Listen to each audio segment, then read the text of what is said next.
हरे Krishna class में।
हरे कृष्ण।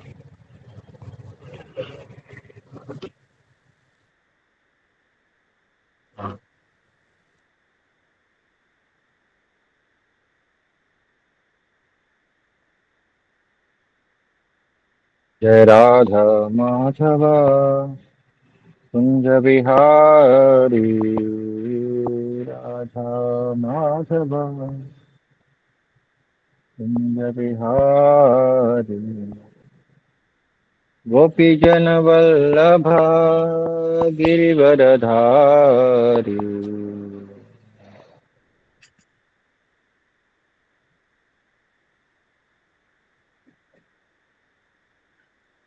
गोपी जन वल्लभ गिरिवरधारी,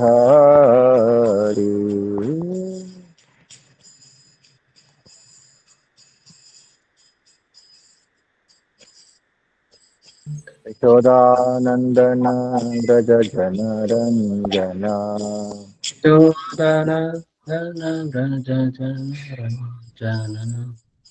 यशोदानन्दन व्रज जन रञ्जना, यशोदनन्दन व्रज जन रञ्जन यमुनतीरावनचारी यमुनतीरावनचारी यमुनतीरावनचारी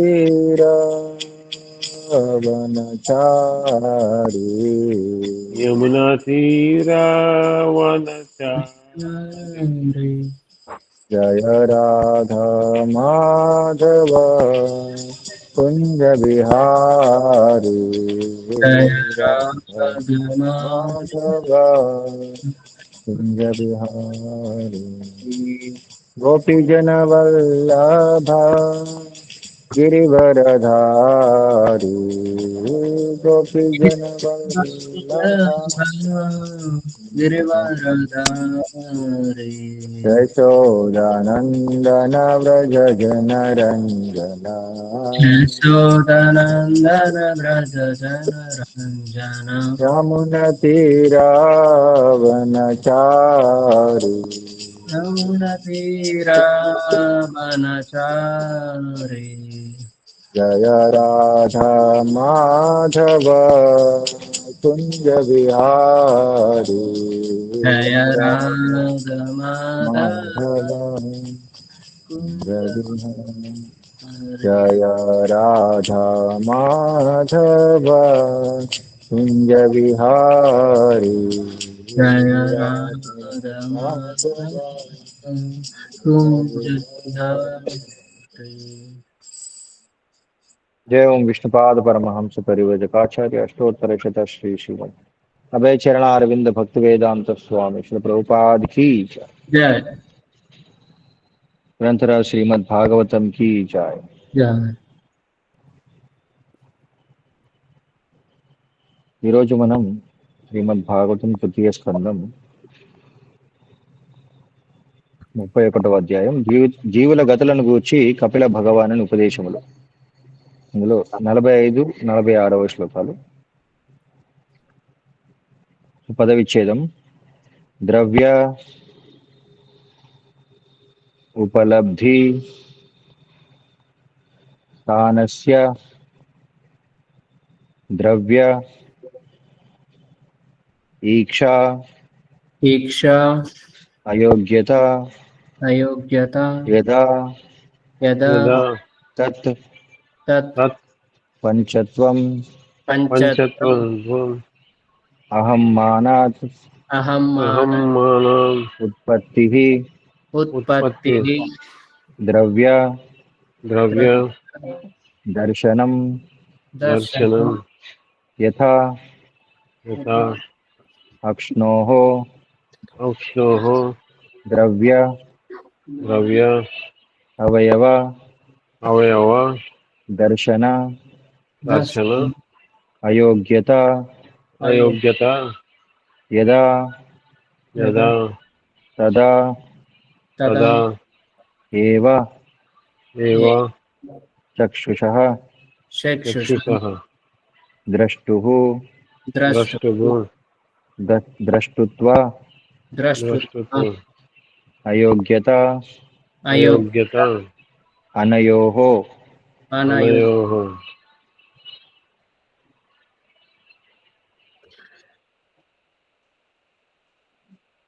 ద్రవ్యోపలబ్ధిస్థానస్య ద్రవ్యో ఉపలబ్ధిస్థానస్య ద్రవ్యోపలబ్ధిస్థానస్య ద్రవ్యో ఉపలబ్ధిస్థాన విధానస్య ద్రవ్యేక్షా యోగ్యత యదా ద్రవ్యేక్ష ద్రవ్యేక్షాయ యోగ్యత యదా ద్రవ్యేక్షా యోగ్యత యదా ద్రవ్యేక్ష ద్రవ్యేక్షా యోగ్యత యదా తత్పంచత్వమహమ్మానాత్ తత్పంచ తత్పంచత్వమహమ్మానాత్ తత్పంచత్వమహమ్మానాత్ తత్పంచత్వమహమ్మానాత్ ఉత్పత్తిర్ద్రవ్యదర్శనం ఉత్పత్తిర్దర్శనం ఉత్పత్తిర్ద్రవ్యదర్శనం ఉత్పత్తి ఉత్పత్తిర్ద్రవ్యదర్శనం యథాక్ష్ణోర్ద్రవ్య ద్రవ్యావయ దర్శనాత్ యథాష్టో యథాక్షోద్రవ్యదర్శనాత్ సారీ యథాక్ష్ణోర్ద్రవ్య ద్రవ్యావ్య ద్రవ్యావయ ఒక్క నిమిషం.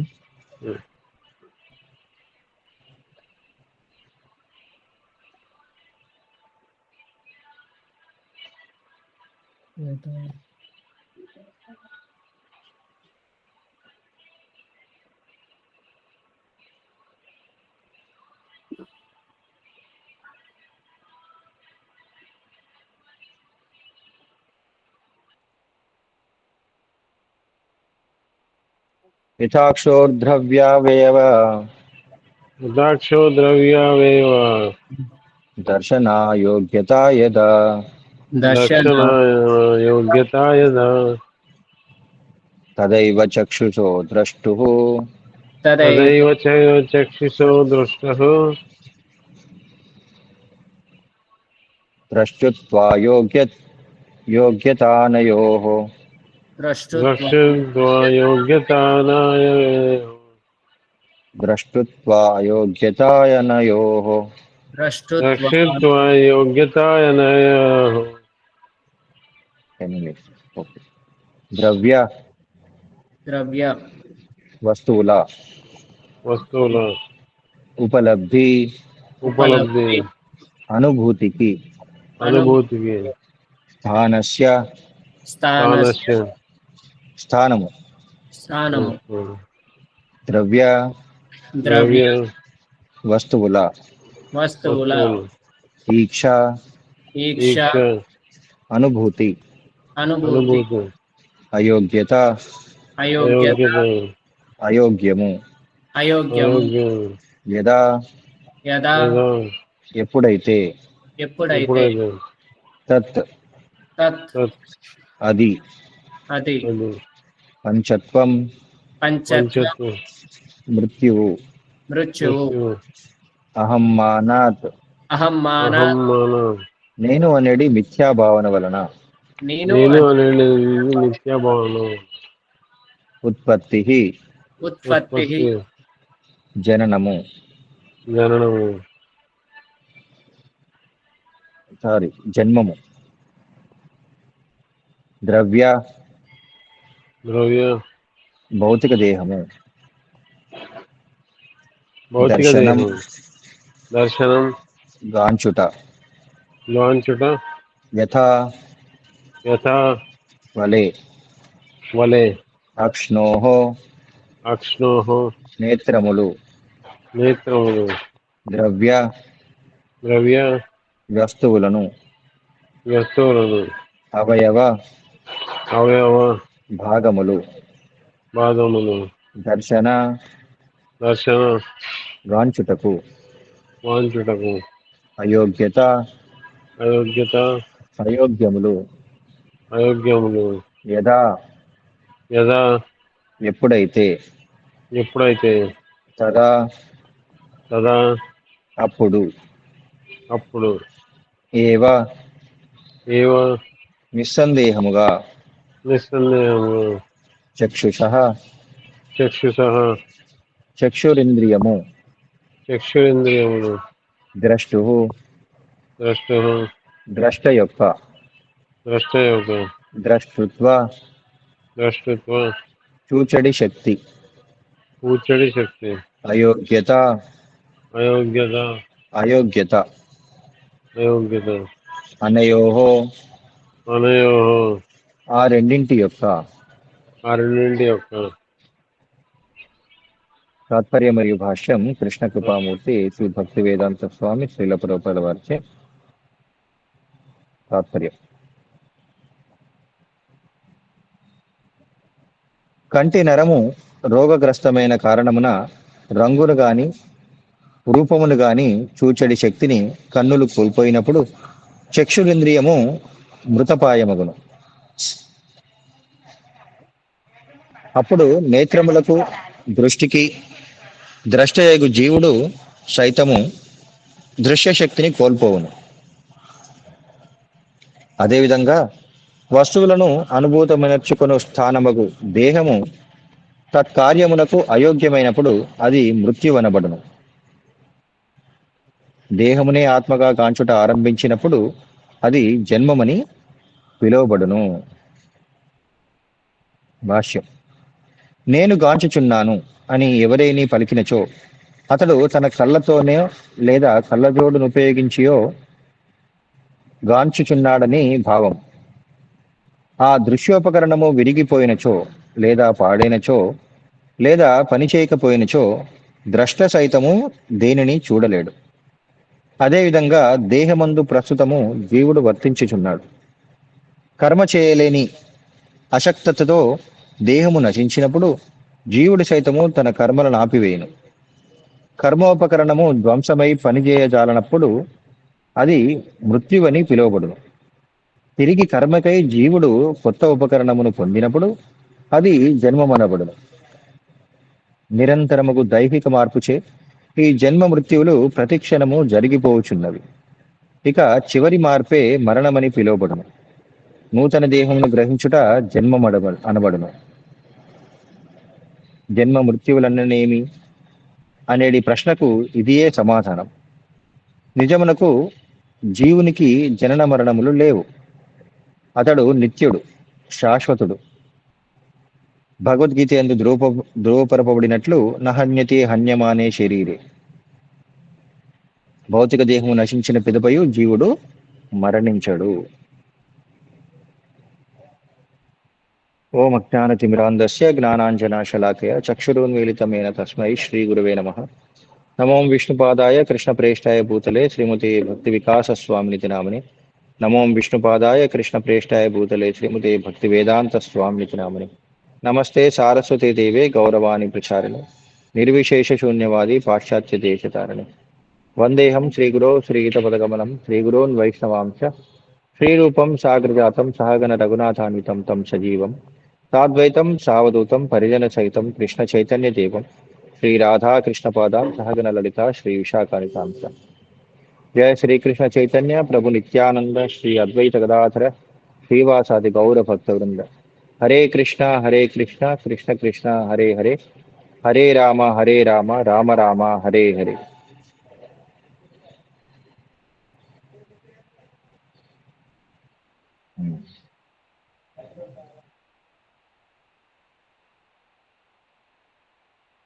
సో ప్రస్తుత శ్లోకంలో మరియు ముందు శ్లోకాలలో జననము మరణము అనే వాటికి నిర్వచనం మనం చూడవచ్చు. సాధారణంగా సైంటిస్టులు, డాక్టర్లు చర్చిస్తుంటారు జన్మము మరణం అంటే ఏంటని. వాళ్ళ ప్రకారం ఇంద్రియాలు ఎప్పుడైతే పనిచేయడం ఆగిపోతాయో అది మరణం. అదేవిధంగా ఇక్కడ కూడా వివరించబడుతుంది. ఇంద్రియాలు ముఖ్యంగా మనకు ముందు శ్లోకంలో చూసినట్లయితే కర్మఫలము అంతమైనప్పుడు ఆ ముగింపు మరణం అని పిలువబడును. ఇంకొక కర్మఫలము ఆరంభమైనప్పుడు అట్టి ఆరంభము జన్మమడబడును. చూడండి ఇక్కడ ఇంకా తర్వాత శ్లోకంలో ఇంకా కొంచెం అంటే శరీరాన్ని ఉద్దేశించి మరణాన్ని జననాన్ని ఎలా నిర్వచించవచ్చు, శరీర భాగాలను ఉపయోగించి అనేది ఇక్కడ మనకి వివరిస్తున్నారు.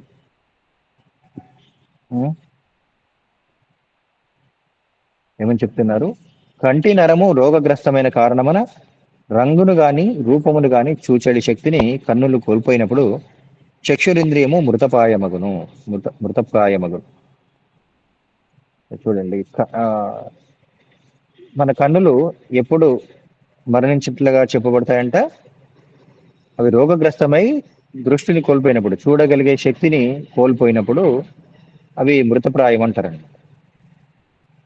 నేత్రములకు దృష్టికి ద్రష్టయగు జీవుడు దృశ్య శక్తిని కోల్పోవను. మనకి భాష్యంలో ప్రభువుల వారు వివరించారు. సో మనం ఇప్పుడు కూడా ఏదైనా చూస్తున్నామంటే జీవుడు ఒక వస్తువుని చూస్తున్నాడంటే ఒక మాధ్యమం ద్వారా, ఒక ఉపకరణాన్ని, ఒక ఉపకరణం అంటే ఇది ఒక వస్తువు. ఉదాహరణకు సాధారణంగా మనకు చూపు సరిగా లేనప్పుడు మనం కంటి అద్దాలు వాడుతుంటాం, కళ్ళజోడు వాడుతుంటాం.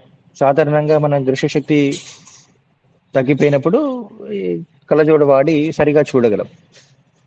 కళ్ళజోడు లేకపోతే చాలా ఎక్కువ సైట్ ఉన్న వాళ్ళు చూడలేరు. అదేవిధంగా జీవుడు కూడా ఈ కళ్ళు అనే ఉపకరణాలను ఉపయోగించి చూస్తున్నాడు. మరి ఆ ఉపకరణం లేనప్పుడు ఆ దృష్టి చూడలేడు. జీవుడు కూడా ఏ వస్తువుని కూడా చూడలేడు. సో అదే ఇక్కడ చెప్తున్నారు. నేను ఇక్కడ ప్రభుత్వ చెప్తున్నారు కదా భాష్యంలో, దృశ్యోపకరణము విరిగిపోయినచో ద్రష్ట సైతము దేనిని చూడలేడు. సో అలా మనం ఎన్నోసార్లు చర్చించుకున్నాం. ఈ ఇంద్రియాలన్నీ కూడా మనవి కావు. మరి ఎవరివి ఇంద్రియాలు? ఎవరివి? ఆ ఋషికేశుడివి. భగవంతుడు ఋషికేశ్. ఋషికేశుడు. ఋషికేశుడు అంటే భగవంతుడు. ఋషిక ఈశుడు, ఇంద్రియాధిపతి భగవంతుడు. మనం కేవలం ఈ ఇంద్రియాలను వాడుకుంటున్నాం. ఎలాగైతే మనం అద్దె చెల్లించి ఒక గృహాన్ని వాడుకున్నట్లు, ఒక వస్తువును వాడుకున్నట్లు, ఈ శరీర ఇంద్రియాలన్నీ కూడా మనవి కావు. మనము ఈ శరీర ఇంద్రియాలకు అధిపతులం కాము. ఎప్పుడైతే ఆ ఋషికేశుడు ఈ ఇంద్రియాలు పని చేయకూడదు అనుకుంటాడో అప్పుడు మన ఇంద్రియాలన్నీ కూడా మనకు ఉపయోగకరంగా లేకుండా అయిపోతాయి. ఉదాహరణకు పక్షవాతం వచ్చింది అనుకోండి, ఉన్నా సరే మనం ఏమైనా చేయగలమా? చేయలేం. ఈ ఇంద్రియాలన్నీ కూడా ఒక్కొక్క ఇంద్రియం ఒక్కొక్క వస్తువులాగా మనం చూడొచ్చు. వాటిని ఉపయోగించి మనం ఆ జీవుడు, ఈ శరీరంలోని జీవుడు ఒక దృశ్యాన్ని చూడగలుగుతున్నాడు, ఒక శబ్దాన్ని వినగలుగుతున్నాడు, ఒక రుచి చూడగలుగుతున్నాడు. ఆ విధంగా ఇంద్రియాలను మనం ఉపయోగించుకుంటున్నాం. ఇక్కడ ఏముంటుందంటే మరణ సమయంలో ఏం జరుగుతుందంటే ఒక్కొక్క ఇంద్రియం వాటి యొక్క శక్తిని కోల్పోతుంది. అప్పుడు చివరిగా ఏమంటారంటే ఒక ఆ శరీరంలో ఉన్న జీవి మరణించాడని మనం నిర్ధారిస్తాం. అలాగే మళ్ళీ తర్వాత జన్మలో మళ్ళీ కొత్త ఇంద్రియాలు పొందినప్పుడు దేవుడు ఏం చేస్తుంటాడు? కొత్త శరీరంతో కొత్త ఇంద్రియాలు పొందినప్పుడు దానిని జననము అంటారు.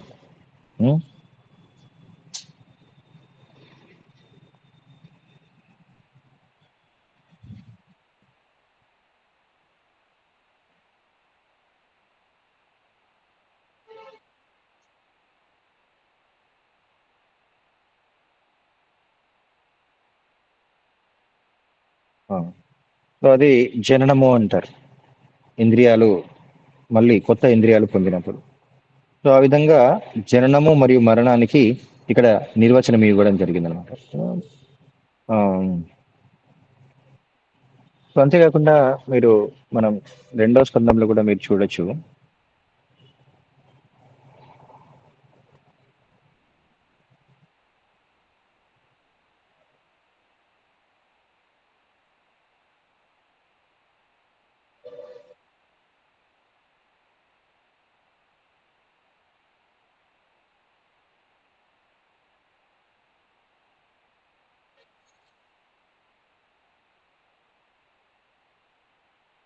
శ్రీమద్ భాగవతం 2వ స్కందంలో అసలు సాధారణంగా మనకి ఈ శ్లోకం ఏం చెప్తుందంటే ఇంద్రియాలు వాటి యొక్క శక్తిని కోల్పోయినప్పుడు జననము మరణం అని నిర్వచిస్తుంది ఈ ప్రసిద్ధ శ్లోకాలు. కానీ మనకి ఇంద్రియాలు పని చేయొచ్చు, అయినా సరే ఒక వ్యక్తి మరణించిన వాడితో సమానం అని మనకు శ్రీమద్ భాగవతం 2వ స్కందం 3వ అధ్యాయంలో వివరించడం జరిగింది. నేను ఒకసారి అది చదువుతాను, చూడండి.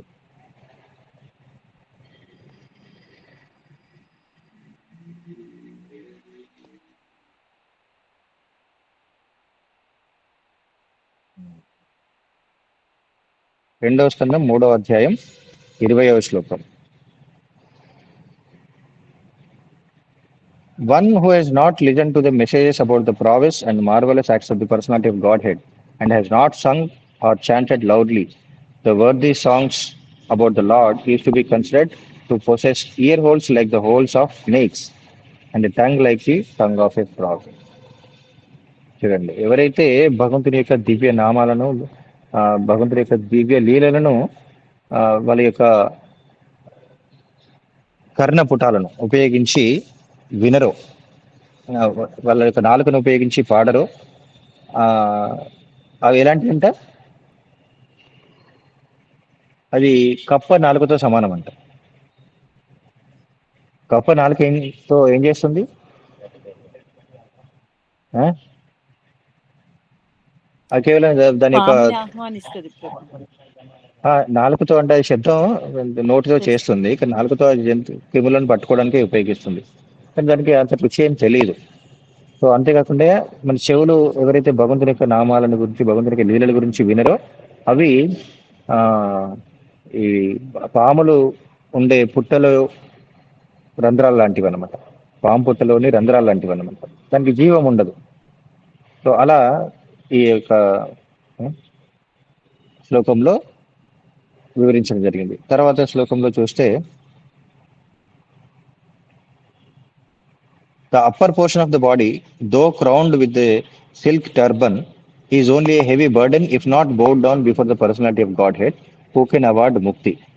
సో భగవంతుని ఎదుట మనం మన శిరస్సును వంచి ప్రణామం చేయకపోతే మన శిరస్సు పైన మంచి పట్టు వస్త్రంతో అలంకరించవచ్చు. పట్టు వస్త్రంతో చేసిన కొన్నిసార్లు కిరీటం లాగా ఉంటాయి కదా తలపాగాలు, అది పెట్టుకున్నా సరే అది కేవలం ఒక భారం మాత్రమే, అంతే తప్ప అలంకారం కాదంట.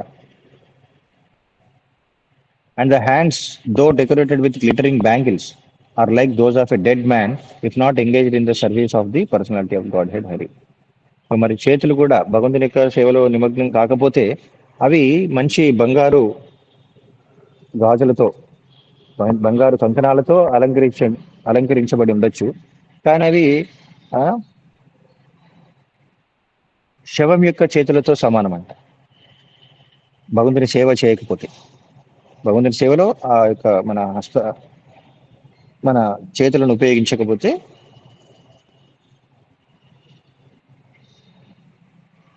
శవంతో సమానమంట. తర్వాత శ్లోకంలో కూడా అదే చెప్తున్నారు.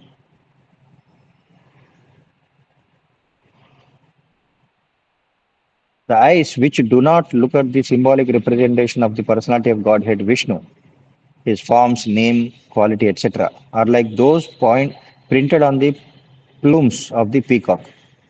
సో మరి భగవంతుని యొక్క దివ్య రూపాన్ని, లక్షణాలని దర్శించలేని కన్నులు ఎలాంటివంట, నెమలి శరీరం పైన ఉంటాయి కదా కన్నులు అంటాం, నెమలి కన్నులు అంటాం, కానీ వాటితో అది చూడగలదా? చూడలేదు. అవి కూడా మృత కన్నులతో సమానం అన్నమాట. And the legs which do not move to the holy places are considered to be like tree trunks. ఏ పాదాలైతే భగవంతుని యొక్క దివ్య ధామాలకి వెళ్ళవో అవి చెట్టు కాండం లాంటివి అంటారు, వృక్షం యొక్క కాండంతో పోల్చబడి. అవి కూడా కదలలేవు, ఉపయోగం లేదన్నమాట. ఆ విధంగా మన ఇంద్రియాలను భగవంతుని సేవలో ఉపయోగించకపోతే ఆ ఇంద్రియాలన్నీ కూడా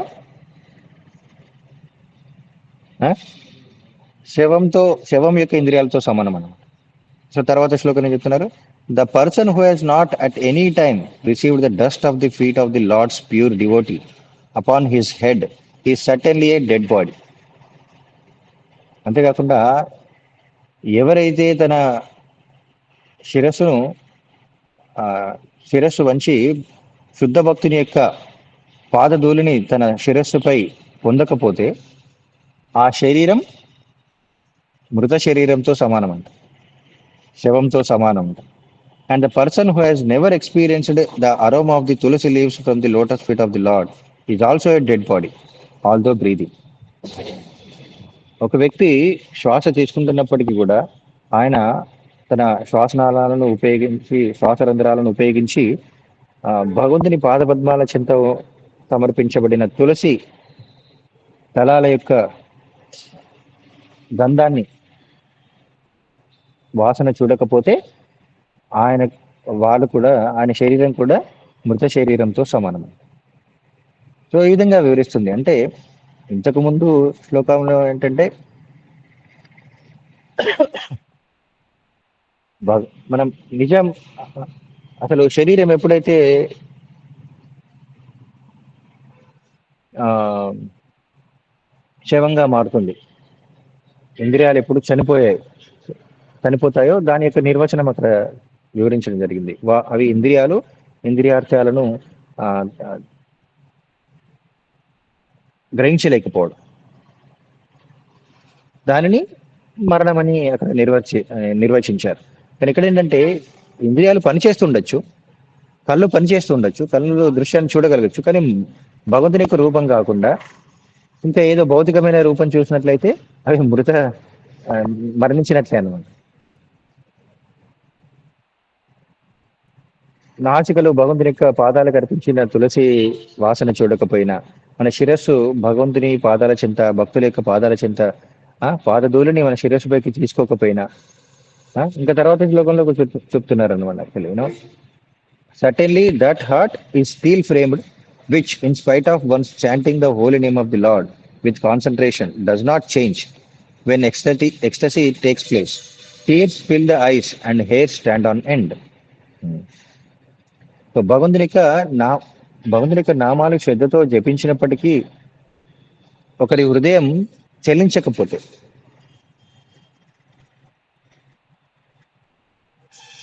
చెల్లించకపోతే, ఆ యొక్క భగవంతుడి యొక్క నామాలకి ఆకర్షితుడు కాకపోతే, ఆ ఒక హృదయం ఏంటంట సాధారణంగా మన రాతి హృదయం అంటారు, ఇక్కడ ఏంటంటే స్టీల్ ఫ్రేమ్డ్ అంటున్నారు. స్టీల్ ఫ్రేమ్డ్ అంటే ఒక లోహపు హృదయం అన్నమాట. అంటే చాలా గట్టిగా ఉంటుంది అనమాట. చాలా గట్టిగా ఉండడం అంటే ఏంటి, నిజంగా చాలా గట్టిగా అయిపోతుందనా?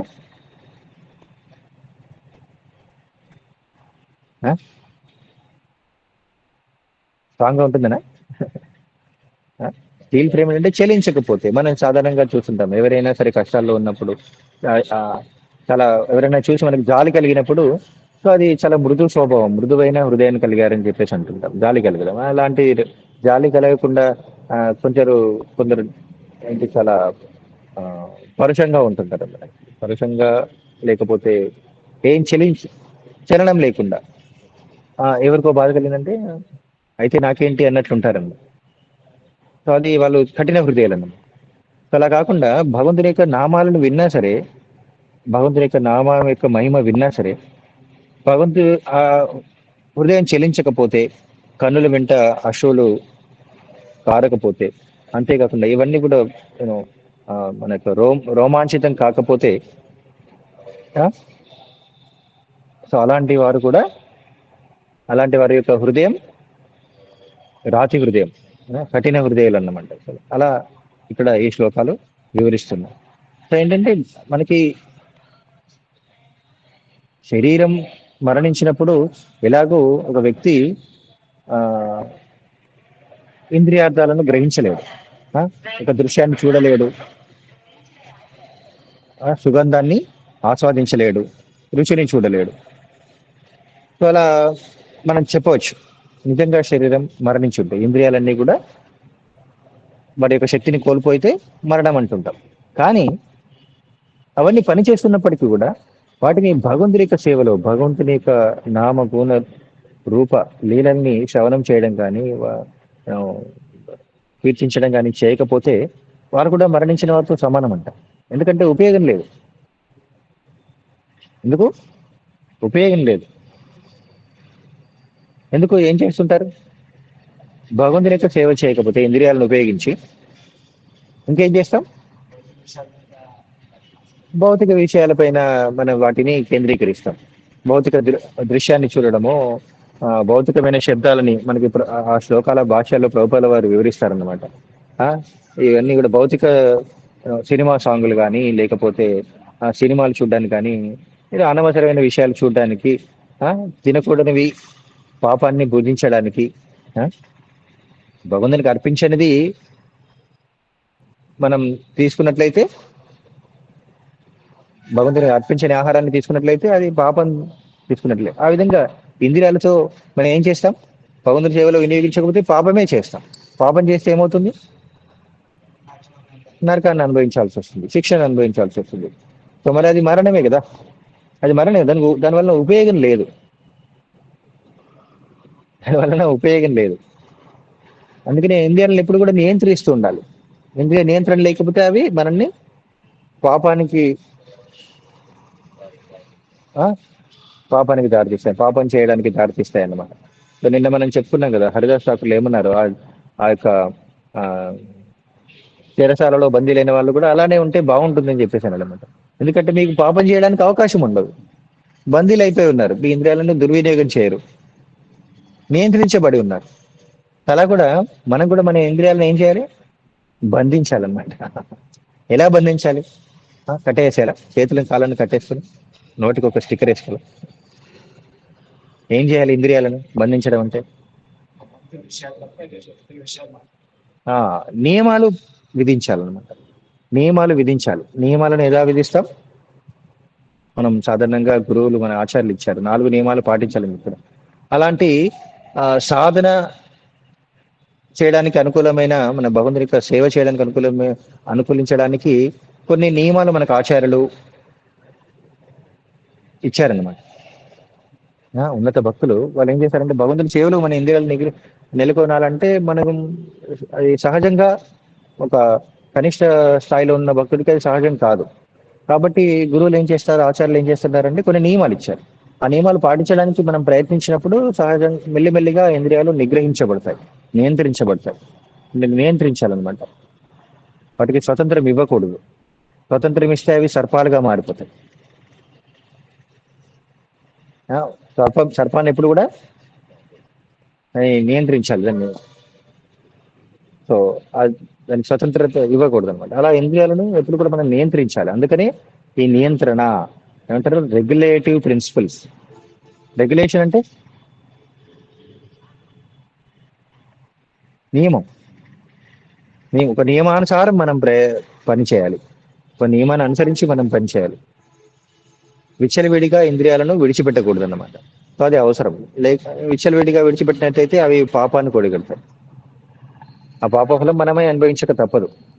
సో కాబట్టి మనల్ని మనం రక్షించుకోవాలంటే, మనం ఉద్ధరించుకొని భగవంతుని ధామానికి వెళ్ళాలంటే, సో ఇంద్రియాలనేవి కూడా ఇప్పుడు మనకి భగవద్గీతలు ఎలాగైతే మనస్సు మన శత్రువు కూడా, మనసు మన మిత్రుడు కూడా అని చెప్తున్నారు. అంతే కదా. ఎప్పుడు ఆ మనస్సును మనం నిగ్రహించుకుని భగవంతుని పైన కేంద్రీకరించినప్పుడు అది మనకి మిత్రుడు అవుతుంది. అలా కాకుండా భౌతిక విషయాలపైన దృష్టి మరలిస్తే శత్రువు అవుతుంది. అలాగే ఇంద్రియాలు కూడా అంతే అన్నమాట. ఇంద్రియాలను భౌతిక విషయార్థాలపైన మనం కేంద్రీకరించినట్లయితే అవి మనకు శత్రువులు, పాపానికి దారితీస్తాయి. అవే ఇంద్రియాలను మనం నియంత్రించి నియమాలను పాటిస్తూ, గురువు చెప్పిన విధంగా నియమాలను పాటిస్తూ సేవ చేసినట్లయితే అవే ఇంద్రియాలు మనల్ని ఉద్ధరిస్తాయి ఇక్కడ. కాబట్టి ఇక్కడ అదే చెప్తున్నారు అనమాట. మన సాధారణంగా ఈ శ్లోకంలో ఇంద్రియాలు అంటే మన శరీరం ఎప్పుడు ఒక మృత శరీరం అవుతుంది. మరణం అంటే ఏంటి అనేది నిర్వచించబడింది. జన్మ అంటే ఏంటి అనేది నిర్వచించబడింది. ఇంద్రియాల యొక్క పనితీరును బట్టి మరణము, జననము అనేవి ఇక్కడ నిర్వచించబడ్డాయి. కానీ ఒక వ్యక్తికి ఇంద్రియాలు పనిచేస్తుండొచ్చు, సాధారణంగానే పనిచేస్తుండొచ్చు, కానీ అవి భగవంతుని సేవలో ఉపయోగించకపోతే అవి నిరర్ధకం అన్న, మరణించిన వాటితో సమానం. కాబట్టి భగవంతుని మనకి ప్రభువుల వారు ఈ శ్లోకాల్లో 2వ స్కందంలో మనం ఇప్పుడు శ్లోకాలు చదివాం కదా, ఆ శ్లోకాలు వివరిస్తారు. గురువు మనకి ఉదయాన్నే మంగళారతిలో మనం పాడుతుంటాం. అంటే శ్రీ విగ్రహారాధన నిత్యనాన శృంగార తన్మందిర మార్జనాథం. సో యుక్తస్య భక్తంశ నియుంజతోపి. నియుంజత అంటే ఏంటంటే వినియోగిస్తాడు. గురువు ఏం చేస్తాడంట, ఒక శిష్యుణ్ణి అలా భగవంతుని యొక్క సేవా కార్యక్రమంలో వినియోగిస్తాడు, ఎంగేజ్ చేస్తాడన్నమాట. ఎలా? శ్రీ విగ్రహారాధన, భగవంతుని యొక్క విగ్రహారాధనలో నిమగ్నమయ్యేలా చేస్తాడు. మందిర మార్చనం, మందిరాన్ని శుభ్రపరచడంలో నిమగ్నం చేస్తాడు. ఇలా భగవంతుడి అంటే ఇది సాధన. కానీ కేవలం ఉదయం మంగళారతి చేస్తే సరిపోతుందని కాదు.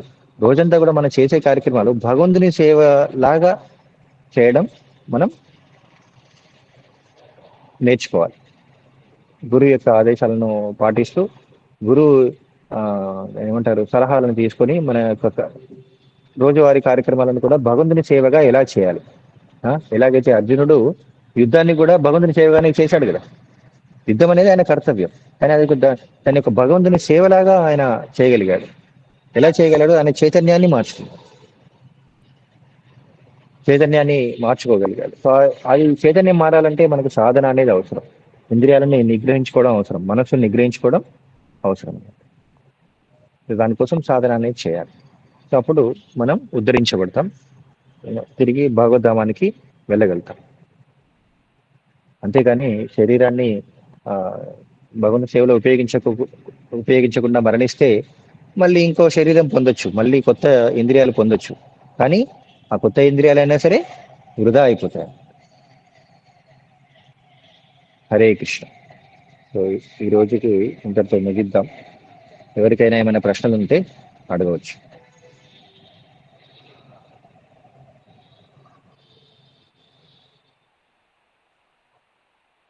హరే కృష్ణ ప్రభుజీ, సాదర్ ప్రణామ్. హరే కృష్ణ. చెప్పండి ప్రభుజీ. నాకు అంటే ప్రశ్నలు ఏం లేవు ప్రభుజీ. ఇప్పుడు ఏవైతే జూమ్ మీటింగ్ లో వింటున్నామో ఇవేవి యూట్యూబ్ లో అప్లోడ్ అవ్వటం లేదు కదా ప్రభుజీ, అందుకని. వస్తాయి మాతాజీ, కొంచెం సమయం పడుతుంది, అవి ఎడిట్ చేయడానికి సమయం పడుతుంది, అంతేగాని వస్తాయి, ఒకటి తర్వాత ఒకటి మళ్ళీ వస్తాయి. ఓకే ప్రభుజీ. హరే కృష్ణ. హరే కృష్ణ. హరే కృష్ణ ప్రభు. ప్రణామాలు ప్రభు. చెప్పండి ప్రభు, ఇప్పుడే మీరు లాస్ట్ లో ఒక మాట చెప్పారు, ఏంటంటే మనం చేసే ప్రతి పనిని కూడా భగవంతుని యొక్క అనుసంధానంగా చేసుకోవాలి అని. ఇప్పుడు వ్యవసాయం, వ్యాపారం, ఇట్లా రకరకాల వృత్తుల్లో ఉంటారు మానవులు. అలా ఉన్నప్పుడు అంటే మనకి శాస్త్రం ప్రకారం చెప్పినటువంటి పనులు చేస్తున్న వాళ్ళైతేనే అలాగా నియోగించగలుగుతారు కదా. శాస్త్రం ప్రకారం చెప్పని పనుల్లో కూడా ఎన్నెన్నో వ్యాపారాలు ఇవన్నీ చేస్తుంటాం కదా. అంటే ఈ రోజుల్లో ధర్మ విరుద్ధమైన వృత్తులు చాలా ఉన్నాయన్నమాట. ఉదాహరణకు మనం చూసినట్లయితే చాలా మంది సాఫ్ట్వేర్ ఇంజనీర్ గా పనిచేస్తుండొచ్చు, కానీ ఆయన పనిచేసే క్లయింట్ ఎవరికైతే పనిచేస్తున్నారో వాళ్ళు ఒక ఏమంటారు మాంసాన్ని అమ్మే కొట్టుకు పనిచేస్తుండొచ్చు. సో అలా కొన్నిసార్లు మనకు తెలియకుండానే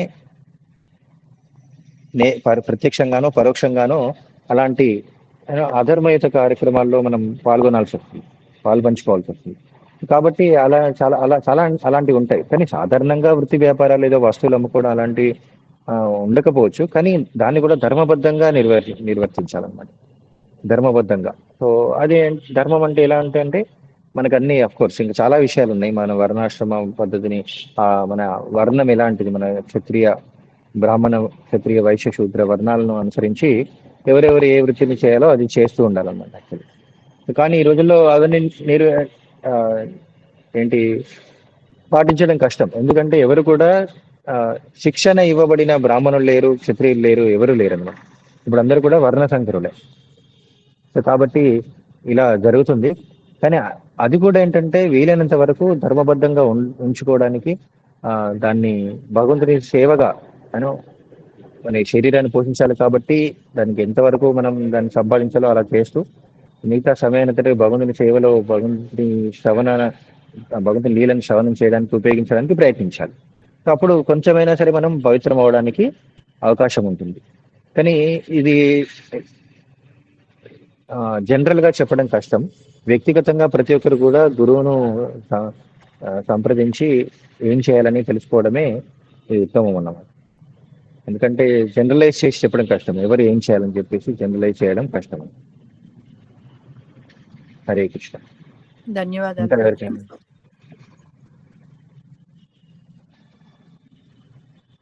ఓకే. హరే కృష్ణ. శ్రీమద్ భాగవతం కి జై, శ్రీల ప్రభుపాద్ కి జై.